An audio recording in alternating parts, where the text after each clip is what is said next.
Okay, everybody, welcome to the podcast playground where podcasters come to play. Our today's guest is Pastor Henry. Pastor Henry, tell them a little bit about yourself.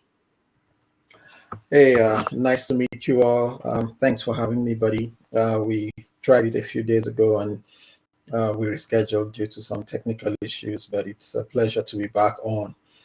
My name is Henry Waneri. I come from Nigeria. Um, uh, I studied history and admin, my first degree, and I was doing law and diplomacy in my master's when God called me into ministry full time. And so I dedicated myself to the things that I felt God had laid on my heart to do. And then I moved to Canada in 2003 and became a citizen about 7 years later. Planted a church in Canada in 2014, which grew to quite a number, a good size. And then in 2017, God led me to begin to plant other branches. So we planted other branches around the world. We're managing about 8 of them now. And then I happen to be an author. I've authored about 40 books. I like writing and I like putting a lot of my thoughts, I like putting them into writing. Um, and I also run a podcast. It's called Vantage Point with Pastor Henry. I think that's pretty much about me. Okay. Okay. Well, I'll tell you a little bit about me. You know, like I was saying to you yesterday before we were having technical issues, my background started out as a business owner of a janitorial service. Did that from really from a young kid. My grandparents had it first, and then when they passed on, I kind of picked up and started my own, ran it all the way to 2014, turned around, sold it, got into custom cars and refurbishing them and painting them and selling them. Moved from that, fast forward a little bit further, moved into IT, where I end up moving up the ladder really fast at the company that I'm with now. And then I got into broadcasting and got into producing podcasts and shooting commercials on the side. So, Mm. that's a little bit about my background. And, right now I produce two podcasts, Two Sailors and a Drink, which are retired two military fellas. And I produce another one called Endless Topics, which is two gentlemen, different backgrounds, both equally wonderful people. And their podcast seems to be doing well. And so is the other one as well.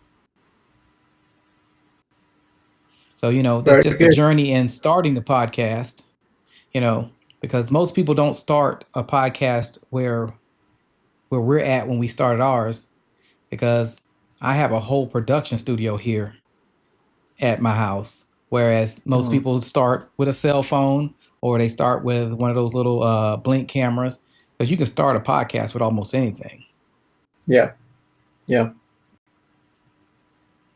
yeah. So you kind of want to tell them a little bit about how you got started with your podcast and your ministry with it. Um, yeah. So what happened was 2017 was when I started. Um, in the beginning of my operations in Canada, I was usually this is what happens. I was overwhelmed or I was engrossed in the responsibilities of pastoring the church. And, I just wanted to pastor my church and I wanted it to grow. I wanted the people to be, vibrant and all of that. But what happens, it gets to a time that you begin to see beyond the walls of the church. So just before COVID, I began to feel the nudging of the Lord that He was going to push me beyond the walls of the church. And the first thing He asked me to do was to start doing Facebook Lives. So I started doing Facebook Lives, and then COVID came, of course, and that just meant a lot of the things I wanted to say to a larger crowd, I could now say it with what I was doing in Facebook Live. And then in 2018, I decided just instead of Facebook Lives, I was going to do um, podcasting, and so I registered my podcast and did some research on what I was supposed to do, and just started off like that. I picked up from a lot of avenues what I wanted to do. The name was the first thing that came to me, because I wanted it to be Vantage Point, and there was a specific reason, there was a vision God had showed me why it should be called Vantage Point, and of course, it had to suit my calling, my ministry, and my personality. So that's how I started. Okay, okay, I like that because to come up with the name, it took me. I got ADHD. I started out in one letter of the alphabet. Next thing you know, I was at the Z's, and I still hadn't found the name. My ADHD had me bouncing around here like a basketball. And then finally, I landed on the playground, and I was like, you know what? That's where everybody comes to play. So Mm, that's kind of how I ended up with this name. mm. Yeah, But the name, sometimes it comes easy, sometimes it's difficult, because especially if you are borderline overthinker, or borderline perfectionist, those personalities always run into, and it's not a negative thing, but they run into a quagmire when they want to adopt a name, because it literally has to check every box. It has to check the catchy box. It has to check the smart box. It has to check the universal box. It has to check the specific box. There's a lot of boxes that it has to check, because that's where you get your satisfaction. And most times people pick a name, and after a few days they have to change the name because all of a sudden, oh, it's not as catchy as this other one I just saw, so I want to change my name. You see another one's podcast, it's called the Drunk Fox, or something like that, and then you say, oh, that's a good one. How about if I call my own the Angry Cat or something like, so every once every once in a while, yeah, I see exactly what you're talking about.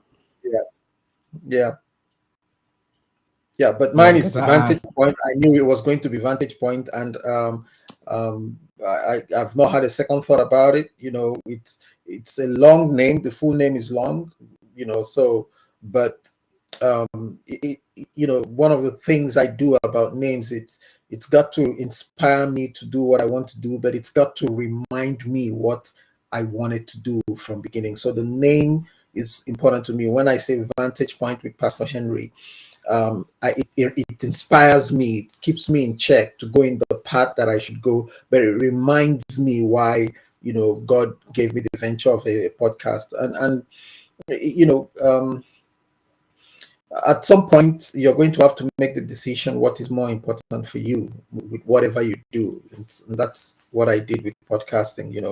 And there'll be a lot of challenges.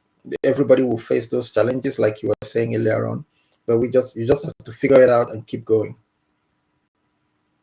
yeah, and you're definitely right because you do face a lot of challenges because like I said, like yesterday, I had everything envisioned how I thought it was going to go yesterday, but then there was other plans, like the line going bad. So, like I said before, you have to be able to pivot and hope that those who are willing to work with you so you can push forward. Every interview you do or every person you come across, you have to realize that they face challenges, you face challenges, and you have to push through it and keep going. You can't say, oh, I did a bad podcast or this didn't go the way I wanted it to go, and then you don't do it again. You have to actually work through it. Yeah, yeah. Well, with podcasting, I learned a lot, running it, and I'm still learning a lot running it. And I actually just began um, what I would call just registered a business here in Canada that would help people with a lot of things, including podcasting. But I want to limit it to some niche of people. But um, one of the things I do is we call it hold my hand, and basically what it is there's a lot of people who are in different stages of their journey in starting a podcast or running a podcast, and what I love doing is I have a team that will help you, because sometimes the challenge is in one area, sometimes it's in picking the name, sometimes it's in which platform do I use, how do I set it up, what time do I do it, who is my niche, who is my target audience, and then how do I create content, and so it can be overwhelming for some people. I actually just started, and the website is just almost done. We just have a few things, to run, some apps on the website, and a few things that we want to do, to be able to help people. But it's a difficult thing, you know, um, to anything in life, anything worth doing, is a It's challenge to you difficult. personally, based on who you are, where you are, and what you want to do. And sometimes that's your challenge. That's what God wants you to do. That's what God wants you to overcome, to be able to fulfill your dreams. And so I hope we'll get to talk about some of the challenges people face and how they can overcome it, and stuff like that. But everybody faces it. Yeah, and you're right, they do, because like my podcast with Two Sail and a Drink, we talked about it for almost 2 years before we even made the first episode. Well, It was, we're going to do a podcast. We're going to do a podcast. And like I said, we talked about it 2 years. Now, mind you, we got the equipment because I own the equipment. So we have the equipment. mm, But we were just in the let's talk about it phase. Let's talk about it. Let's talk about it. And then I told him, I said, look, it's 2025. Either we going to do it or we going to stop talking about it. yeah, So, you can only keep things in a planning phase before you actually come to light with it and make it a reality. And sometimes you have to say, hey, look, is this going to be a reality or not? You can't be afraid of failure because success only comes from failure. You have to fail in order to absolutely, succeed sometimes. absolutely, absolutely, absolutely, So if you absolutely. believe in whatever you're doing, whether it's podcasting, whether it's building a house, whatever you do, if you believe enough in it and you focus, you'll get it done. If you don't, Mm, it'll still mm, be in the planning phases. mm, mm, mm. So that's What I, kind I of how like, we got started. yeah, yeah. What I like telling people is, um, and I'm a pastor, so it's easy for me to speak to people in my cliches, or speak to them in my lingo, or in the lingo that Christians find easy to understand. But beyond the walls of Christian church, um, some of the factors or some of these points remain the same. For instance, um, you've got to find your reason. What is the reason for your podcast? What is the reason you want to podcast? Is it because it's, you've got to find what it is, and you've got to find the first, second, and third reason, so that you know you need to always have a fallback and a fallback, and it's difficult to fall three times and and not be able to get up. By the time you fall once, you're conscious. The second fall, you wake up, that kind of a thing. So have, put and kind of think it through and put it in that order. For me, the first important thing for me was my voice. I wanted my voice out there. That was the first important thing I wanted. So sometimes, the reason is you want to reach a larger crowd. You want to sell yourself or sell a book, or whatever. But I just wanted my voice. I wanted, you pardon me, I'm going to give you an illustration from the scriptures. One of the scriptures God used to encourage me about podcasting was, John the Baptist.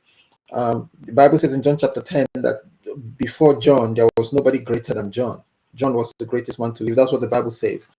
But the funny thing about John was that when he was called and told to preach, he was called and sent to the wilderness to go preach.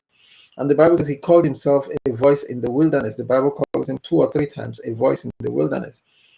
And if you think about it, what is a voice doing in the wilderness? Why would you live in a city, you're John, you hail from Nazareth, but then when you get up and it's time to preach, you run into the wilderness and start preaching. Who is going to hear you in the wilderness? But the funny thing is that people still gathered. People went to him in the wilderness to be baptized. So there were two lessons for me to learn from that. Number one, your voice does not need the audience, but your voice will attract the audience. That's two things you need to say. Some of us find healing talking. And that's one of the things you don't know that podcast does for a lot of people. It enables you. Not energizes you. It affirms you. It affirms who you are. It recognizes you, gives you um, authority, because you become bold. to talk about what you're talking about. And that for me, that was the first thing, my voice, um, and the funny thing about it is this, that people will come back to your voice 10 years from now, 20 years from now. They'll come back and hear what you said, but people may not find your personality. So those are the two things. You can have you can only sell your personality in your dispensation, in your generation, in your time, but your voice will go beyond um, your time. Oh, M. Michelle said that are trying to help people. I think she's asking the question whether we're trying to help people. Yes, I was saying that I just started an organization that I want to help people. I call it "Hold My Hand," so I can. And the money is not the. I'm not interested in the money. You can go and look at the website. It's not finished. It's not ready, but you'll see the things there are ridiculously. It's cheaper than Fiverr. It's cheaper than any of the gigs outline websites you can find. The reason is not because we want to make money. The reason is because I want to make it affordable for people, because one of the five top challenges anybody will face in setting up a podcast is the financial part of it. And I know people. My brother here will testify to you. I know people who, when they want to start their podcast, just because they have is they drop 20,000, 30,000 to set up a studio and buy equipment, the A grade equipment. And the tendency is that you are not there, to invest 20,000, 10,000, or even 1,000 or $500 to invest it in a podcast, and that cripples you. That's the point I was making. That cripples you. And so I want to help people, especially people that are godly, are Christians. I want to help you because it's important that we can't be preaching healing without taking actions that help people heal. Like I believe if you can talk and God gives you a voice, you find a place where you can go and talk. I know a lady who is very shy. Invite her in front of the pulpit, or say, just come and share your testimony and hold the microphone for her. She'll be shaking and she'll be red. White lady, married with 4 kids, she'll be shaking and, oh, Pastor, please don't do this to me, and all of that. But then we set her up to do a podcast, and her favorite place of doing her podcast, and she has a YouTube channel, you won't believe it, that has more followers than mine, and I was the one that helped her, and all she does on her is just sit. She goes to her car, turns the car on, put the AC on, and then put the phone in front of her and records herself talking for 10 minutes, struggling with self-esteem. And then she goes and posts it on Facebook and on YouTube, and it gathers like 10,000 views in 3 months or 4 months. And I am there not doing that much, but that's the thing, and it empowers her, and she finishes and she comes back, and I listen to it sometimes, and I'm shocked that just how grown up she has become when she does her podcasting. That's why I said find your voice. It makes you an authority, brings you a level of healing, and from there now she's finding boldness in so many other areas of her life. That's one of the visions I had with remagigs.com, in case you want to visit it. It's not yet ready, but you will see everything is almost there. We want to help Christians, want to help people with very simple things about starting your podcast with knowledge. Knowledge can set you free. The Bible says in John 8, and you shall know the truth, and the truth shall set you free. A lot of people are stuck, and the only one step out is knowledge. Somebody gives you an information that just breaks the chains that have held you bound, and before you know it, there's ideas, there's ways you can. It's like in the Bible in Genesis 21, Hagar gave up. She said, I'm tired, I'm going to die. And she put the child and said, I don't want to hear the child cry and die. And an angel appeared to her and said, hey, the child is going to be great tomorrow. There's a well of water just half a mile down this way. That information changed everything. And Hagar, nurtured her boy, who became a prince and became the father of Middle Eastern countries now, wealth and everything that they have. She almost gave up. So just one information changed everything. Those of us that Well, have done this a few. Yeah, go ahead, well, you brother. know that it's a confidence builder too, because you put shy people in front of the phone, they can produce. all day long because they feel like they control it. Once they post it, then they get they get that gratification that other Yeah. people like what Yeah. they're doing. So then it changes their personality to let them know that, hey, look, I'm not out here by myself. Mm. So now they want to do it more. And Absolutely. then Absolutely. they find that target audience that loves what they do, because I got a niece every day or every 2 days, she's on TikTok and she's posting herself making breakfast for the kids, or she's posting herself driving to Target. And I'm like, those are just daily tasks. They're not that interesting, but they're interesting to her. And apparently they're interesting to almost 2,000 followers Wow, look at because that. somebody can relate with it. So Yeah. that's what her niche is. And I was talking to her on the phone, and she's starting to get paid now from that, just doing what she's doing. She's starting to get a check Hmm. from it now. So she sees no reason to stop it. And like I told her, I said, if you're getting a check from it and you started doing that, then keep it up. You know, you Absolutely. found where you needed Absolutely. to be.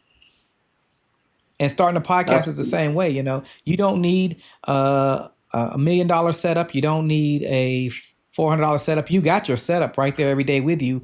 When you Yeah. answer the phone, that's your setup right there. Put it on a tripod, turn it around towards yourself, go ahead and film yourself. You, like you said, the young lady would go sit in her car and she would have those 10 minutes in her car and she would record herself and go post it right there. That's your podcast. That's it. That's your That's it right podcast. there. That's your Yeah. TikTok. That's your whole, just everything. Yeah. Absolutely. So it's definitely a Ab- confidence booster. And I think the main question that I see sometimes people ask is, what service do I need? Or what streaming platform should I use? What microphone should I buy? You know, at the end of the day, you can try different things. It's okay. You don't, they got microphones out there for $15. They got them all the way up to $600 and beyond. yeah. Yeah. You buy what you feel comfortable with and what you have the ability to use, and then you work for it from there. Yeah. Yeah. I find And that. realize that the followers. Oh, go ahead, Pastor. I'm sorry. Oh, sorry. I was just going to say there's a proverb in my country. It says, "The person who asks questions doesn't get lost."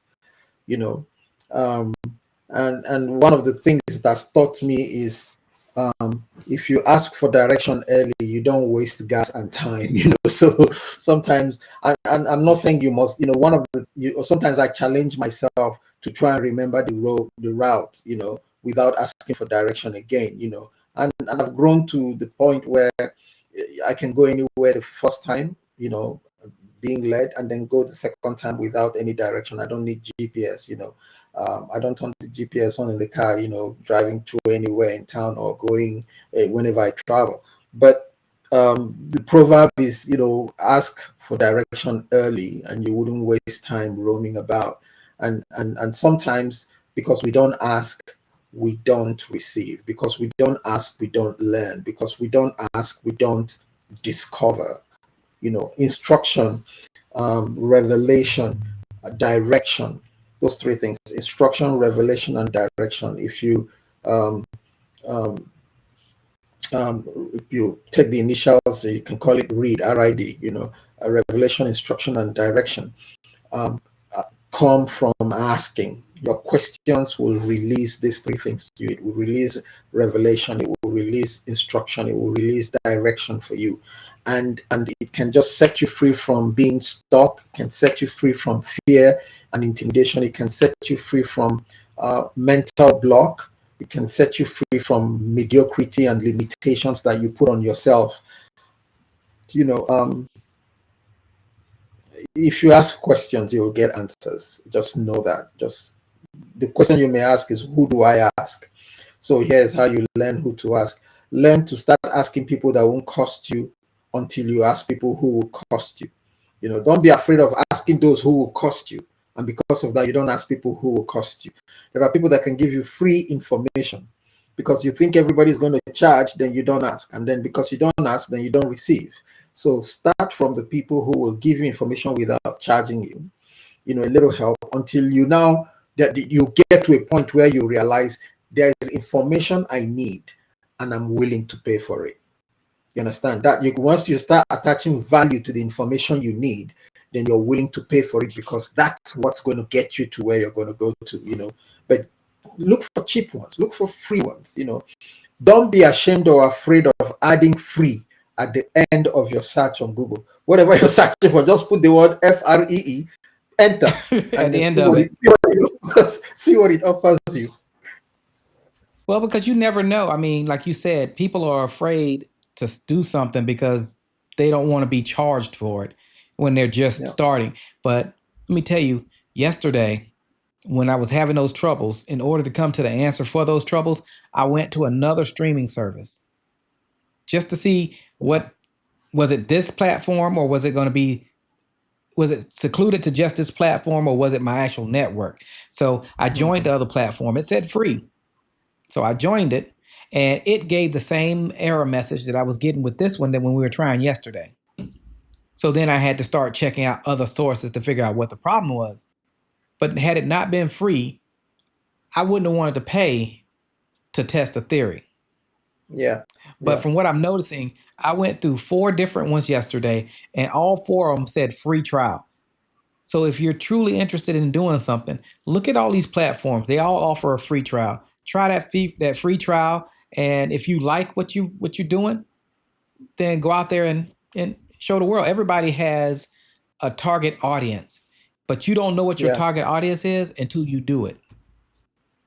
Absolutely. Very good point. So I think that is one thing that I've really learned in producing 2 different podcasts, plus now producing my own, that Mm. there's a target audience for everything. And with all these groups out here, the one thing I noticed the most is people always asking, what mic do I need? They're asking the basic help questions, but the Yeah. people replying aren't replying with actual basic help. Mm. So that's why I said, you know what? I'm gonna start the playground and people at different time frames in their journey, bring them on, talk to them about how they got started, what kind of things did they face, what were their adversities in starting. Was it stumbling through platforms? Was it like me yesterday, stumbling with getting online? How can I help others not go through the things that I had to go through when it was free? Yeah. Yeah. Yeah. I like telling people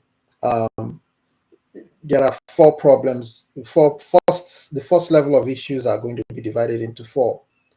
And the first one that I like tackling is the personal issues.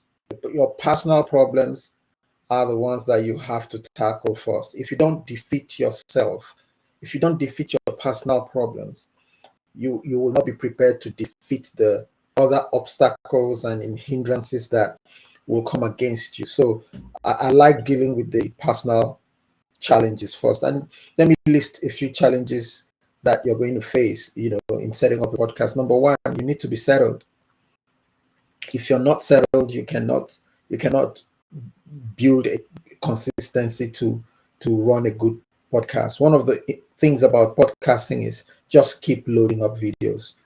Don't get discouraged. Just keep doing it, keep doing it, keep doing it. One day, one person is going to find you and watch all of those videos, no matter how long they are, especially if it's very interesting and it meets their need. So just keep doing it. And consistency comes from settling down. If you don't have a home, you won't have somewhere to settle down to do a podcast. If things are not settled, if you're here but you're not sure you're going to be here, so your things are in boxes, you can't unpack, you can't even create a space for podcasting. Settle down is the first thing you need to do with yourself. And even if you have a home, you still need to be settled. You still need to, create a schedule. You can't create a schedule to organize yourself. The link between settling down and organizing yourself is schedule. And I like saying it that way. Bridge your organization to your settlement by scheduling things. Schedule your life, schedule work, schedule cooking, schedule time with the kids, but also schedule time to podcast, 10, 15 minutes, 20 minutes. If you don't If you don't settle down and organize yourself, you won't be able to start, and a lot of us have started on so many. That's why we have a lot of what you call um, unfinished projects. You start and Yep. stop, and then somebody says something, and then I started. Then you go back and pack again, and sometimes you've already boxed up all those things. You're not using it again, and then it's difficult to find the box where you put the microphone. So you go out and buy again. That's the horrible thing about when you're not settled. If your things are in storage and the boxes are stashed on top of each other, you can't find certain clothing, you can't find certain this, you can't find this microphone, you're going to have to buy. And if you buy and then you still don't settle down, you box them and then you put them away again. There are so many of us that spend so much money in buying things that we already have in storage or somewhere in the basement. Settle down, organize yourself, and then you will find a rhythm that is good for you. You will find the time, because the bridge between settling down and organizing yourself is the bridge of scheduling things. That's creating a format for your organization, creating a format, creating a calendar, a schedule for your organization.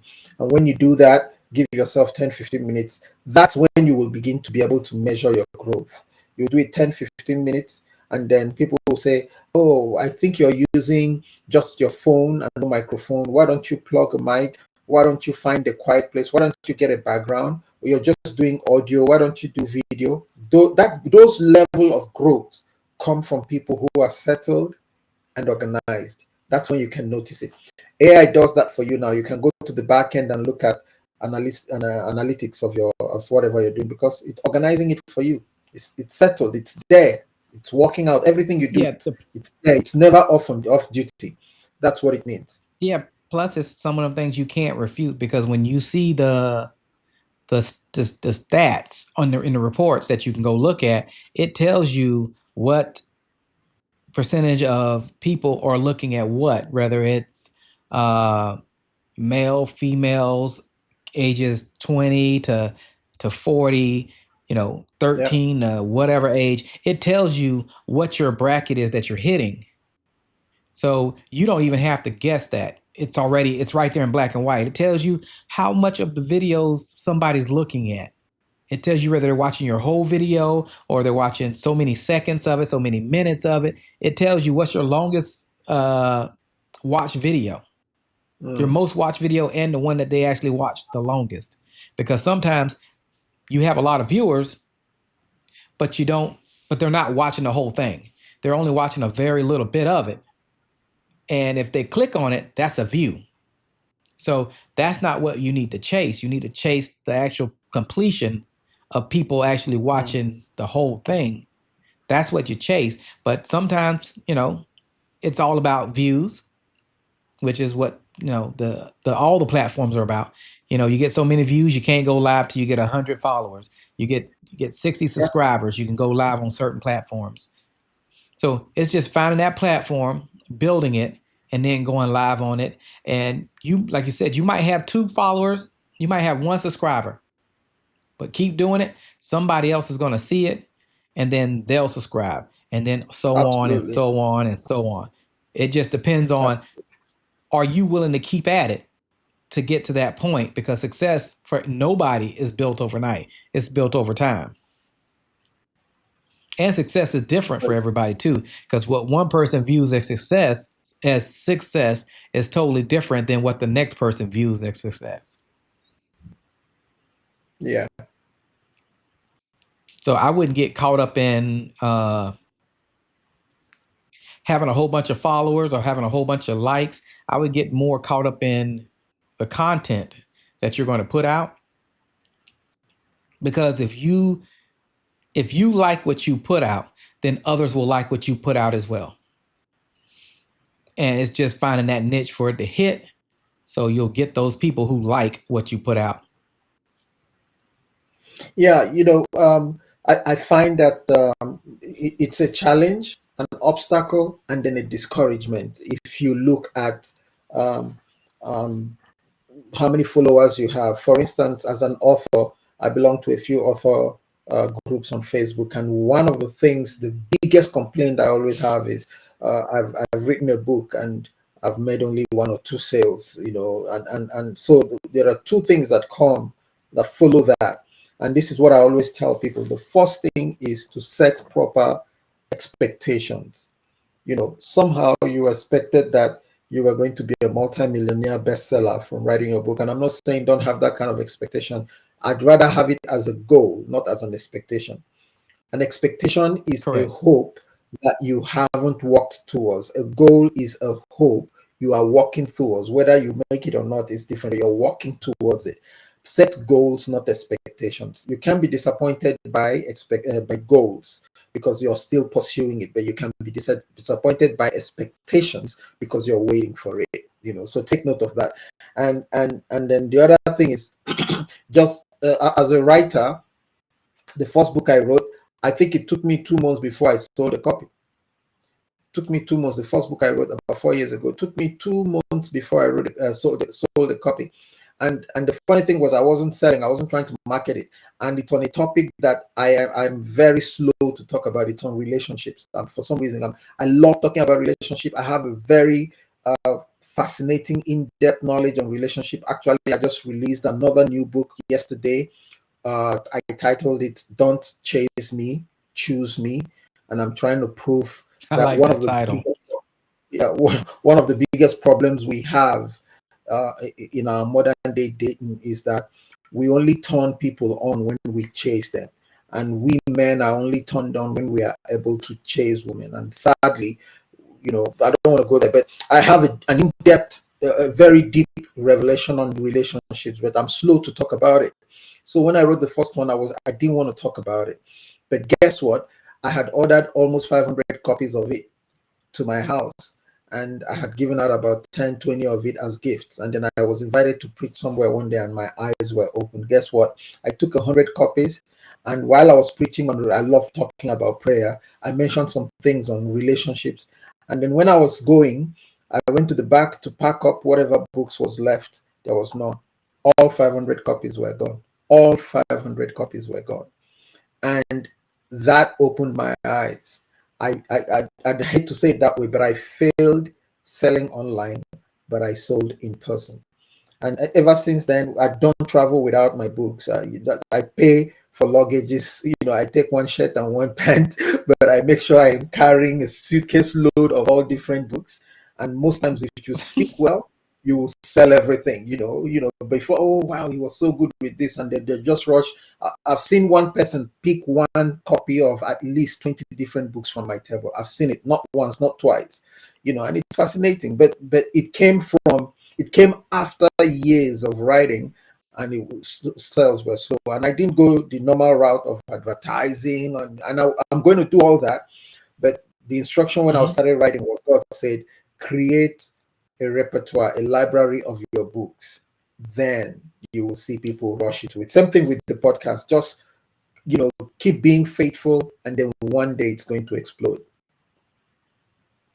Well, I mean, like in my line of work, okay, we do motivational speakers.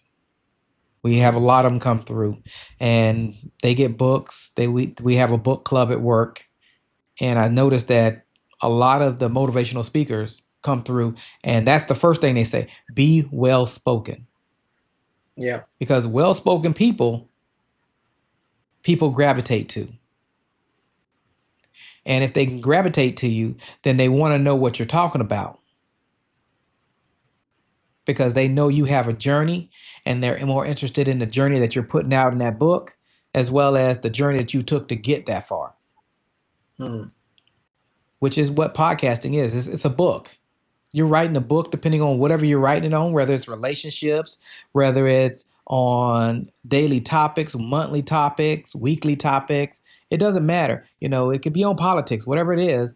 If that's your journey and that's what you're writing about, then the people who like that will gravitate to you. You, like you said, don't go statistic watching, don't go getting stuck on getting more followers, because all that stuff comes with time.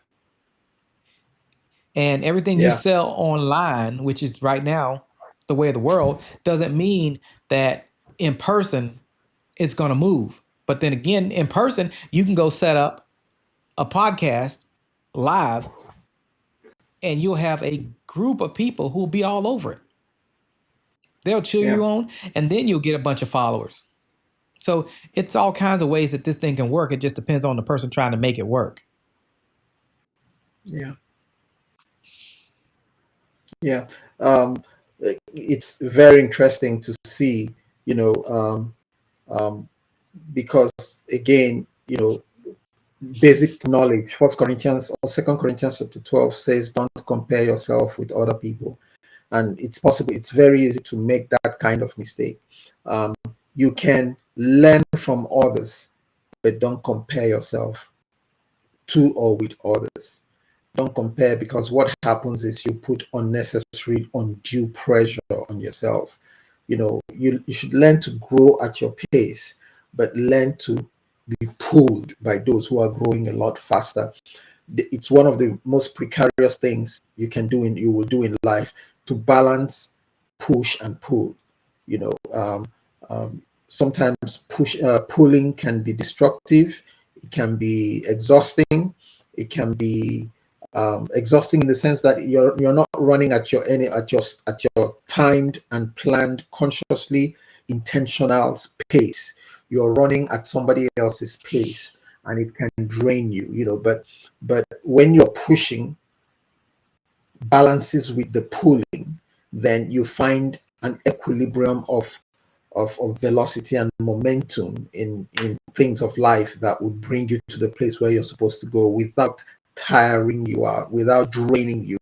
And it's not just energy wise. You could be drained financially, because you want to copy everything you're seeing. If I don't do it like they're doing it, then I'm not that good. And so financially, it's draining. It can drain your time. It can drain even just your intellect, because you're not thinking, um, um, how do I say, individually. You're not thinking independently. You're not thinking, um, um, there's another word I'm looking for, but you're not thinking for yourself. You're thinking, borrowing You're somebody being a else's personality you're to, to, being a to group think follower versus an independent thinker, because you independently. see Yes, the that's the word. yeah, Yes, you see all the other folks doing it, and you figure, okay, if they did it and it worked for them, I'm gonna do it and it should work for me. But the difference is you're absolutely. not them.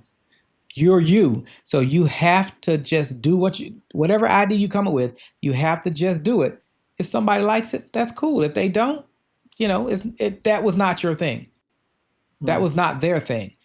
But if you keep doing it, somebody is going to like it and somebody's going to follow it. So I was in. it's all about not knowing, you don't know who your niche is, because your niche is out there on the screen doing whatever they're doing, but they're going to find you. There's enough algorithms out here. There's enough people who click and scroll daily, because I'm an avid scroller. I sit outside of a lot of conferences that the stuff in there is just boring. So while I'm sitting there doing the production work, I'm like,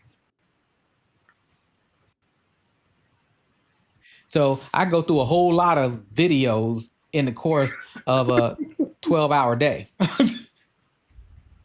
Understandable. But at the end of the day, not only am I going through other people's videos, I'm also producing something live right now that could go Yeah. global because of what I do at work. That stuff goes global. We send it across the world.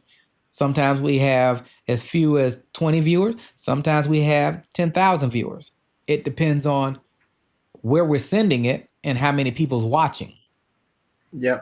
But the Yeah. process for us is the same, because we've been through enough in the last 8 years. I have fell enough to get up and start walking now, to the point where what I do now is second nature.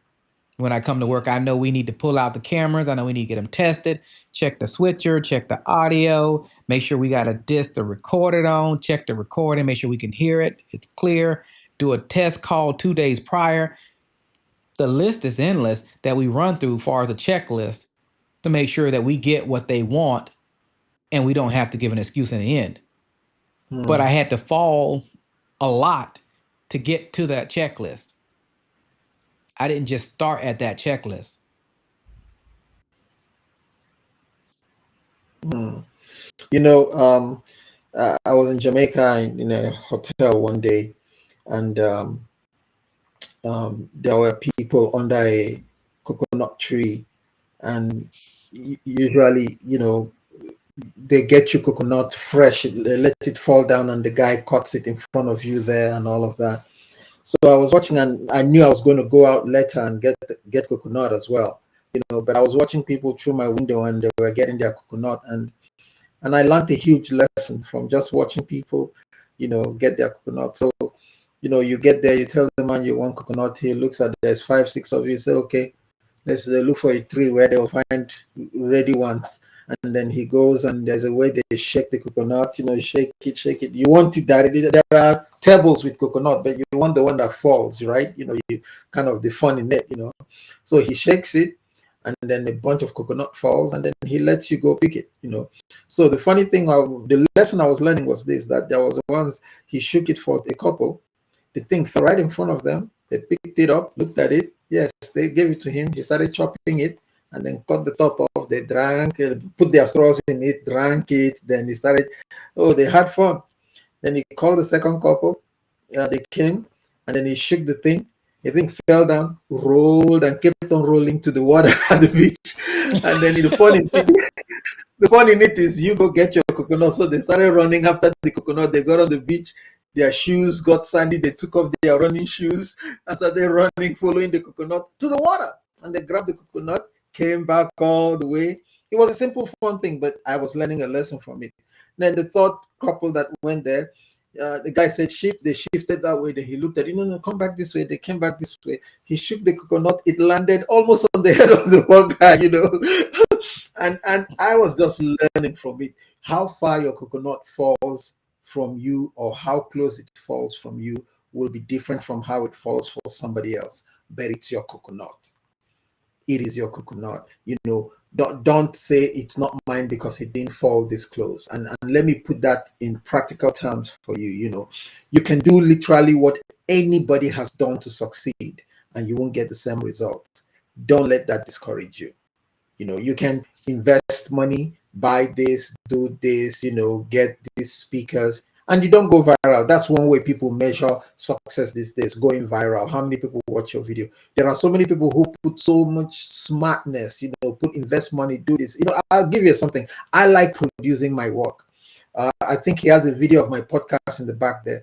I like producing. I did all my video intros. I have amazing skills. I have technicians who do amazing video intros, audio, and everything. Produce my jingles, produce, whatever flyers. Amazing, amazing, amazing. I set it up like a TV channel, technically, because I once had a TV channel, Rema Gospel TV. And then you produce it, and then do something that should be amazing. Then you start waiting for it to go viral, and it doesn't go viral. Then you watch somebody just take his phone, put it in front of him, and talk rubbish, and then 12 million views, and then you're like, what's going on here? So your coconut is your coconut no matter where it falls. Just get ready to have fun with it. Get ready to work, but get ready to have fun. And don't time it. Your time is not the same as everybody's own.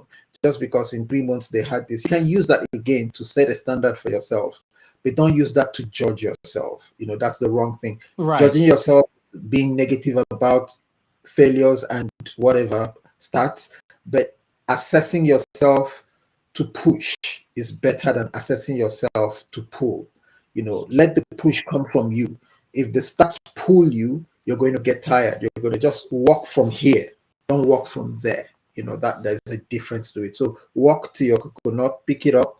It is your coconut, and it won't fall if it is not ripe, because the connection is still very strong when it's not ripe. But once it ripens, the connection softens, and a simple shake will get the coconut falling. Every fruit will shake off if it is ready to be eaten. So if it has fallen for you, it is your coconut. No matter how far away it falls, even if it falls on your head and wounds you, it is your coconut. Just that's what life brings. Just Well, and you got to think about it too. Yep, No two coconuts will fall twice. It will only fall twice. once. So whatever Oh wow, fell is yours, because it's not going to fall absolutely, for the next person. It's only going to fall for absolutely, you. absolutely. So with that being said, Pastor, I want to say thank you. It has been a huge pleasure of mine to have you on here on the playground, and at any time, you are always welcome back Thank you because very much, sir. this has been real enjoyable. It's been enjoyable talking with So, you as well. I love what if you're you want doing. to, if you want to tell the people where they can come see you online via your podcast or even your ministry, I'm going to put it up here on the screen if you want them to go to your YouTube channel. But you go ahead and take the floor and tell them where they can find you at, and Yeah, go from yeah. there. My podcast is called Vantage Point with Pastor Henry. The website will be ready in a few days. It's going to be, like I said, it's a long name. So we're going to call it Vantage Point with Pastor Henry. And there's a second site, VPWPH VPWPH.online. And then Vantage Point with Pastor Henry.com. So those two places will lead you to the same podcast. On YouTube, we have a channel, Rema Gospel TV. And every once in a while, I put up something there. You can find my podcast on any platform, Spotify, Apple. You'll find it all there. We're working to, I'm a very versatile person. So you will see some of my seasons. I talk about Bible study. Right now, what we're doing is Bible study, and I'm answering questions, 101 questions that we've received. I'm answering them. Like, why was there destruction in Genesis chapter 1, verse 2? We're answering such questions. Was earth created in literal 6 days or spiritual 6 days? God said Adam would die if he ate the fruit. Where did he die? How? What kind of death was it? And all of that. He lived until he was 960 something years old. So we're answering some of these very deep questions in the Bible. There's 101 of them. I have 4 other pastors who join me, and we discuss it. It's very fun. It's going to be coming out very soon. So that's what I'm doing now. And then I'm going to be talking about relationship. I'm going to be traveling to talk about my book. Don't chase me, choose me. And I'm speaking to both men and women to being, stop letting this art of the chase be the foundation for our relationship. 80% of the divorces come from the woman, 80%, and all of them were chased. So if chasing is the key to the amazing relationships we're supposed to have, then 80% of us are failing in it. And right now, 4 out of 10 Americans who were married are not enjoying their marriage. That's almost half.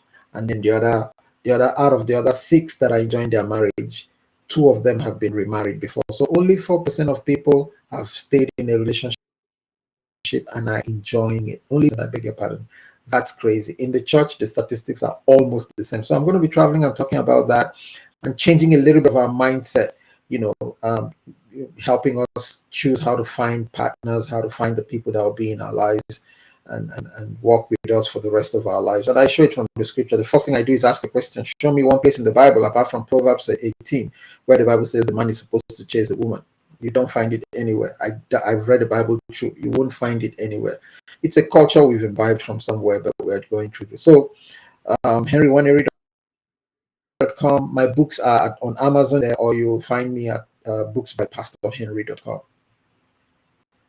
Okay, well, thank you, Pastor. And when that book comes out, you got to come back It's because already out. that right. It's already out. Oh, the relationship book is already out.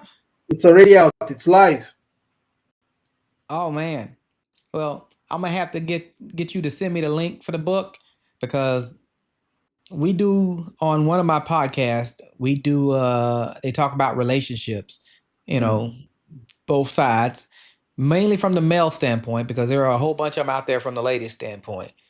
We talk about it from a male standpoint, far as fathers getting their kids or trying to fight for their children, and just the issues that they face when dating in today's time from that point of view. Me myself, Yeah. I'm a lifer. I've been married 28 years. I ain't going nowhere.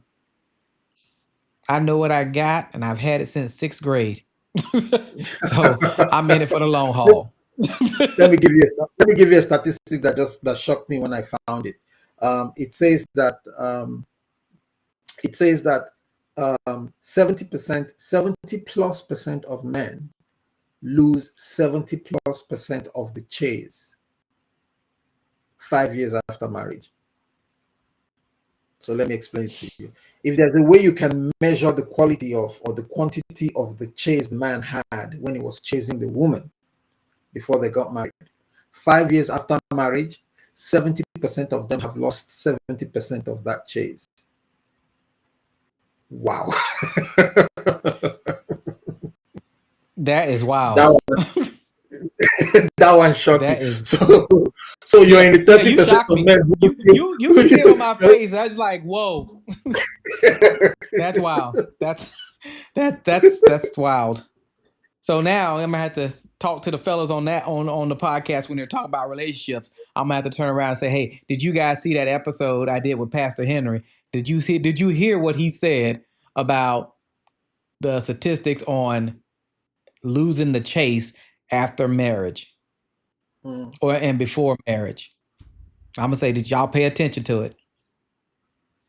And then, like I said before, I'm gonna have to go get that book because I think that book's gonna You play a want me to huge give you factor another too. stat? Let me give you another stat. Sure. 80% of women enjoy the chase 2 years after marriage.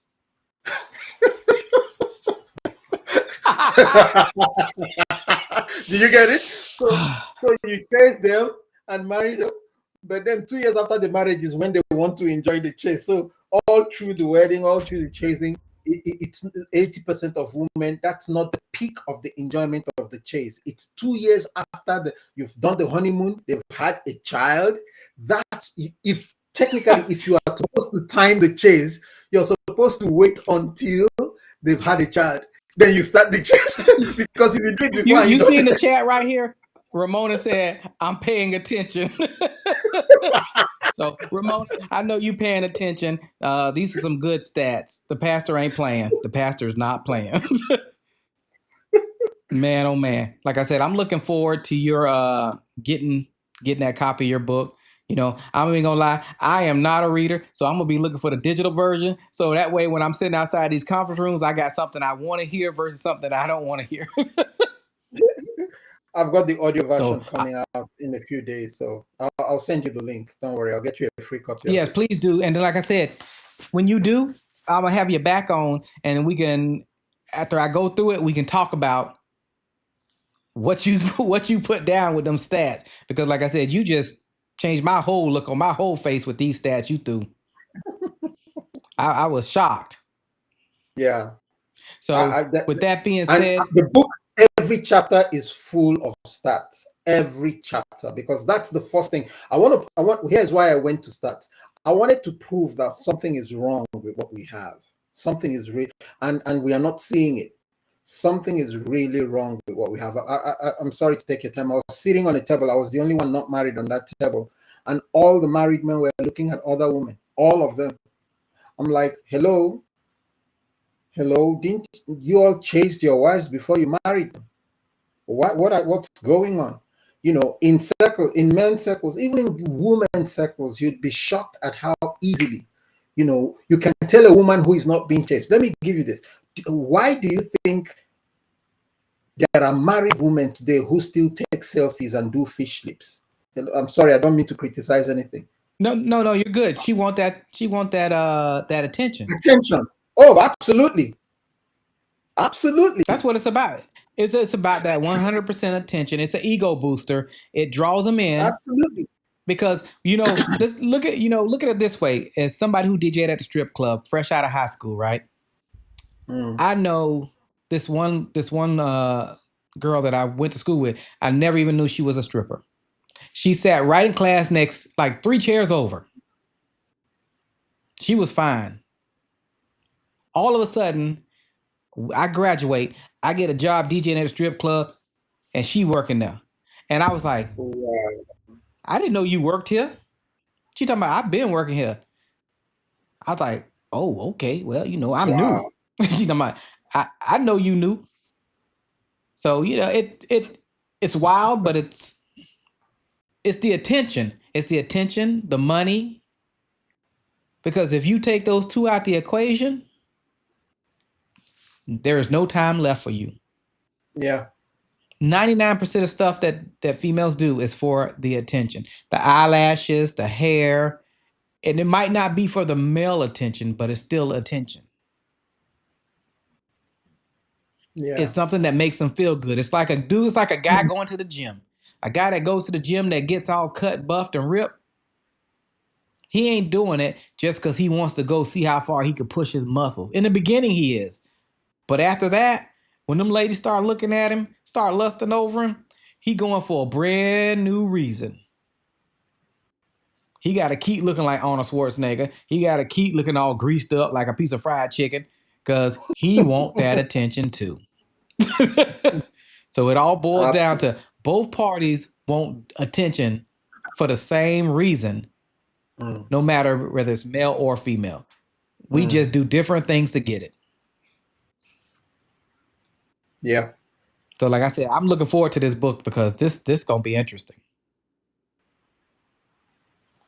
I think once I have the audio file, I'll send you a free copy. Don't worry about it. Okay, and then like I said, I got to have you back on here because this gonna be awesome. Like I said, we got our first female viewer that was on here. Well, second female viewer. Sorry about that, Nicole. But our second female viewer that was on here, and Ramona said, "I'm paying attention." That let me know right there that right there we lit a match, and now it's burning. Yep. Yep. So I'm definitely looking forward to this. So, with that being said, Pastor, thank you once again. Everybody, Thank you very much. this is the podcast playground where podcasters come to play. And I'm going to definitely tell y'all to go check out The Vantage Point. Okay. Go see the pastor. This book is coming out. Not the book, the audio version is coming out, but the book's already out. So, y'all want to hit him up on YouTube? You want to hit him up on here? I'll get him the information and y'all guys can get the book. You got to read it. Because like I said, I'm not a reader, and no day did I ever say I want to get a book and read it unless it was something to do with a car or painting. And even then, I didn't want to read it. I wanted to look at the pictures. So you definitely got my interest. So with that being said, I'm going to say thank you all for watching, and come back and see us on the podcast playground.